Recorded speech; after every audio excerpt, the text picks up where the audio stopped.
রাত পোহালেই ভোট। মঙ্গলবার বিকেল ৫টা পর্যন্ত সময় ছিল ভোট প্রচারের। ৫টা থেকে নির্বাচন আচরণবিধি চালু হয়ে যায়।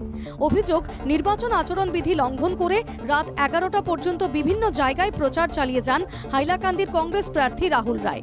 এমনকি রাহুলের বিরুদ্ধে চা বাগানে গিয়ে টাকা ও মদ বিলোনেরও অভিযোগ করেন একাংশ বাসিন্দা।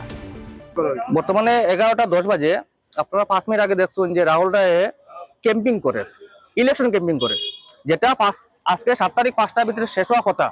অথচ আজকে তাই 10টা গাড়ি লইয়া তাই ক্যাম্পিং করে বর্তমানে রাতবেলা 11:10 বাজে তাই ওখানে ইলেকশন প্রচার করা সঙ্গে বহু ধরনের তাই সরঞ্জাম মানুষের দিতে চাইরা, ভোটাররা তাই কিনতে চাইরা, যেটা লেগে আমরা আছে ফোন আইছে, আমরা খবর আইছে, তার লেগে আমরা পুলিশ প্রশাসনের সামনে দ্বারস্থ হয়েছি যে আপনারা কিছুটা স্টেপ লইন। এখন আজকে 11:10 পরে ওখানে পর্যন্ত তাই 8টা 9টা 10টা গাড়ি দৌড়ানি কিরকম, এটা আমরা নির্বাচন কমিশনারের দৃষ্টি আকর্ষণ করতে চাই, আর আমার ডিসি মহাশয়ের দৃষ্টি আকর্ষণ করতে চাই।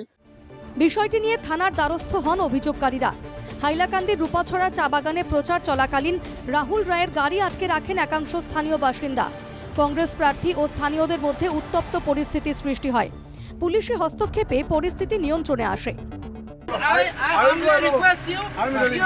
humbly request you to stop the agreement here. Otherwise, I have to proceed legally.